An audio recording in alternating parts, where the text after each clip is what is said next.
Are INFJs passionate people? That's an interesting question, isn't it? Because on the one hand, you could answer quite simply, sure, I mean, it depends what we're talking about. INFJs might be passionate about philosophy, about metaphysics, about spirituality, about particular activities, about their friends, whatever. But that's not really what I'm trying to say with the word being passionate here. What I'm trying to say is, are INFJs people who we would define as characterologically passionate, people who have passion infused in their being. And my thoughts on this have evolved over the years. They're rarely ever crystallized into a definite conclusion, which is also why I rarely discuss this topic in my videos. And perhaps this relative discretion or reticence reflects my own struggles with this notion of being a passionate person or not. And what has provoked further thoughts recently is we were having some discussions around this idea of being a passionate, quintessentially passionate person online and on the server, on the Fourfold, our Discord server, which you can very much join, by the way, if you would like to join our conversations there. I'm there pretty much every day. There's a lot of other really cool people. The link to my Patreon page is below. You need to support me on Patreon, which, by the way, helps me massively. I couldn't do it without you. You get Discord as a perk and other perks too. So have a look at the link below if you're interested in doing that. Nevertheless, so we were having this conversation on the Fourfold, our Discord server, and what struck me is the fact that among the INFJs who were having the conversation, there was a lot of ambivalence about this idea of passion and of being passionate. And the ambivalence consisted mostly in saying, understand that like a world without passion and passionate people might be a little dull, might be a little gray. And at the same time, do I want passion, like this level of passion in my life? That sounds a little, it's not just that it sounds scary, but it sounds kind of reckless, sounds like it's lacking control, that it's not always rational, that it can lead to regrettable behavior, that it leads to suffering. One of our members pointed out very interestingly that etymologically passion, I think it's the Latin is passio, and it refers to a suffering. So there's a masochistic dimension to the dynamics of some very passionate people. They are at some level, not all of them again, but at some level, some of them probably most likely are a little bit attracted to the idea of their suffering, right? That's the masochism. It's not really a moral masochism in this case, it's like an existential masochism. I'm not saying that all passionate people are like that, but it can certainly happen. And the fact that my INFJ friends pointed this out to me in such stark fashion made me realize that, it's not a given that INFJs relate to this idea of being passionate. It's far from a given. Now, I still believe that some INFJs are very passionate. And what I also believe in that is that those INFJs who say they would not describe themselves first and foremost as passionate, are still people who can feel deeply, love deeply, relate deeply, empathize deeply. It's just that they sense an instability in this idea of passion.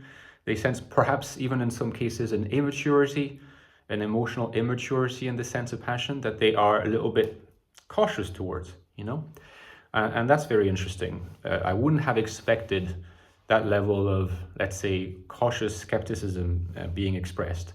And it led me to think about what is it that creates like this kind of burning fire in your veins that animates a passionate temperament in INFJs. What is it that can lead to its existence in the INFJ personality, or to its non-existence, or at least to its relatively subdued existence?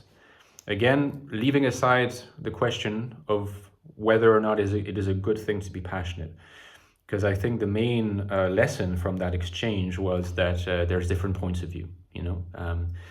Perhaps a majority of points of view based on a relatively small sample of people, but nevertheless, a slight majority being oriented toward being cautious and not necessarily,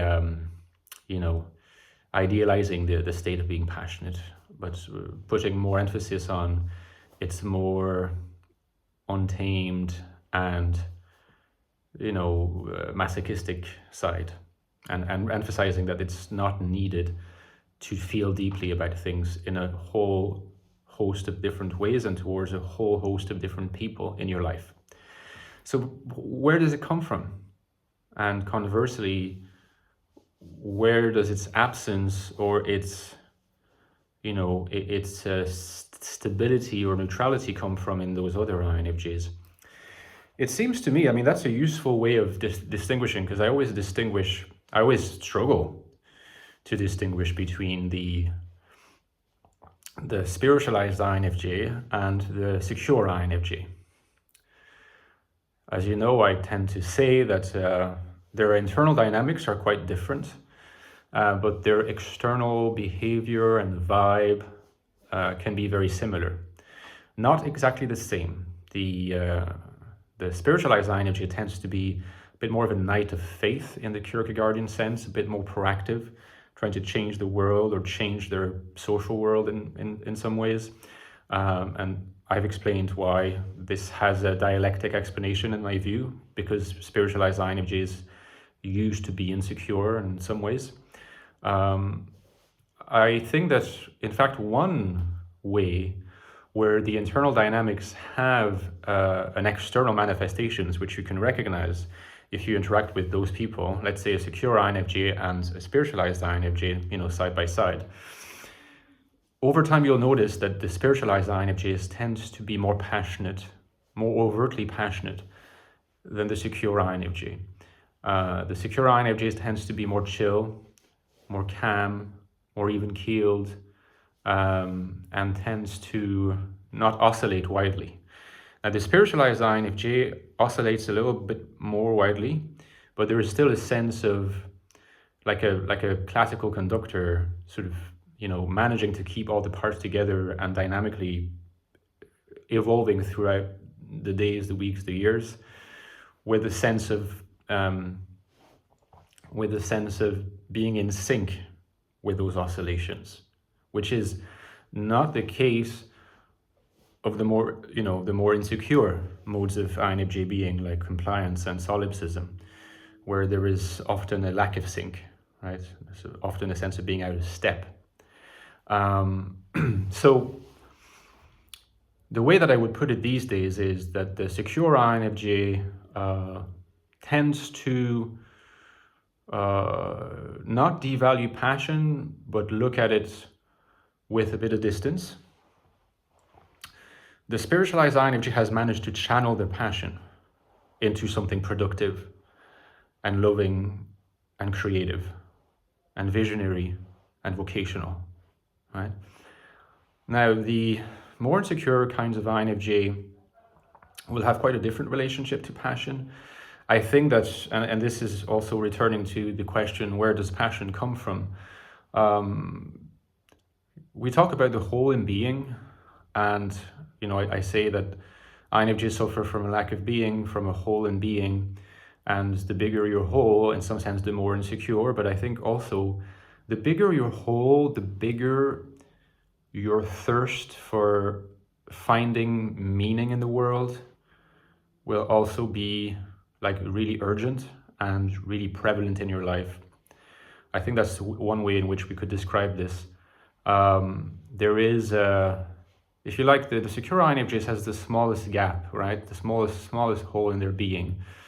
And one consequence of this, in terms of their lived experience, in terms of their psychology, in terms of their phenomenology, is that they will tend to find meaning and encounter meaning more easily, because they don't experience severance, right? They do experience alienation, but there's no severance there.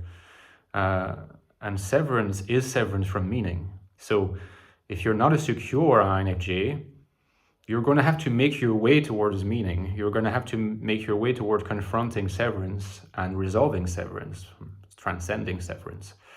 So, you know, here we're almost more like in a sort of engaged in a Nietzschean quest of creating your own meaning at some level. Whereas I think for the secure INFJ, the meaning is always a little bit more accessible, a little bit more effortlessly gliding towards them, and they can often just as effortlessly and actually grab it and feel comfortable with it, at home in it. So it's a great way to be. But that if we consider that the thirst and craving for a lot of meaning to fill a bigger hole in your being manifests as passion, I think that we can then understand why some INFJs are more passionate in that sense than others. I think passion can be understood as the being of the INFJ crying for meaning and seeking meaning in all possible kinds of ways. And in that sense, you can also understand why sometimes passion is misguided and destructive, because sometimes one can have the illusion that meaning can be secured through kinds of behavior that are illusory in regard to meaning, but one can be misled or mislead oneself. But I think this idea that the bigger the hole in your being, the greater the craving for meaning, and that manifesting as a passionate temperament, is a good way of looking at it. And of course, that also means complicated dynamics for the actual INFJ subtypes, because like I said earlier, that the spiritualized INFJ has learned to channel that passion. I think the insecure INFJs, what you'll often notice is that in the case of the compliant, they seem to alternate between like being quite passionate and repressing their passion, because they always have this concern with belonging in a group, which is an expression of a fear of the external world, and lack of trust in the external world, and also for this reason, lack of trust in the ability that the external world would have of accepting their passionate temperaments, of accepting the underlying fire that burns within them. So there is a repression of passion that happens quite a lot in both more insecure types of INFJ, the adaptive submissive and the withdrawn, you know, the solipsistic. Passion seems to be entirely englobed and in some ways smothered by the anti-world investment of the solipsist, but it's there still driving something, even though you could argue it's misguided. In the case of the adaptive, the compliant, you get this attempt to repress it, and often a successful one, but then, you know, sometimes the repression can't do its work completely and it sort of erupts. And usually when it erupts, because it's been repressed, it erupts in ways that are kind of sometimes a little bit violent, surprising, and maybe a little bit like disruptive, which only would confirm to the adaptive INFJ that they shouldn't trust it. They shouldn't trust it, and they shouldn't trust the world's ability to appreciate it. So it's a cycle that can be really a self-fulfilling prophecy, a vicious circle, and in some way the spiritualized INFJ is the one who has learned enough to trust the world enough that their passion can be express it, and over time learn to realize that it's not that scary and can be channeled into what I like to call a bright laser, and not a kind of fireworks type of passionate expression. And really the quest of the spiritualized INFJ, this project of following a vocation, life project, collaboration, being intensely fixated in an idea to be realized. I mean, in a sense, this is exactly the channeling of the burning passion inside their heart. And it's been channeled in such a way as to be productive and constructive. But the only way to achieve this is to trust the passion in the first place, trust oneself expressing it, and trust the world enough that the world would not reject you for expressing it. So we are always back to the question of self-acceptance here. Okay, guys, give me a like if you enjoyed the video. Don't forget, I've written 2 books on this beautiful type, sometimes passionate, sometimes less passionate. That is the INFJ. The latest one is called the Infinite Soul, INFJ Life in a Modern World. Check it out. It's all about how INFJs can find meaning, value, and purpose in a world that is often hostile. Talk about passion, love, spirit, and many other things. And check the reviews. It's helped a lot of people. This book has also helped a lot of people. It's the deepest investigation of the INFJ mind that you can find online. The Ecstatic Soul, a new look at the INFJ personality. Check the reviews, lots of them. Helps people. They go well together. And finally, guys, as usual, don't forget that you can support me on Patreon. Like I said earlier in the video, I could not do it without you, so I'd be super grateful, and you get some perks. The link is below as well. Okay?